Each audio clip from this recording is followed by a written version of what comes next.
మాట్లాడదాం మనము. సో సయాజీ షిండే గారిని మాట్లాడాల్సిందిగా కోరుకుంటున్నాము. తిన్నామా పడుకున్నామా తెల్లారిందా फिल्म ऐसे लगती है कि ये करते वक्त प्राउड फील हुआ. हमेशा తెలుగులో మాట్లాడడానికి కొంచెం ప్రాబ్లం వస్తుంది, అందుకే గ్రామాటికలీ ప్రాబ్లం అయితే ఎలా మాట్లాడుతున్నాం అని. సో పర్ఫెక్ట్ గా ఉంది సార్ తెలుగులో చాలా. అదే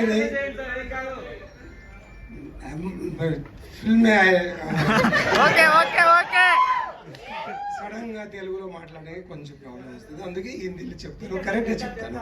नो प्रॉब्लम सैया. हाँ, मेरे को प्राउड फील हो रहा है कि मैं इसके फादर का रोल किया और एक अच्छा बेटे का रोल इसने किया है, तो हम बहुत अच्छा काम करते हुए फीलिंग आया. और मेरे फादर की मुझे बहुत याद आ रही है कि उन्होंने मुझे सिखाया था कि कितना पैसा कमाओ, कितना नाम कमाओ.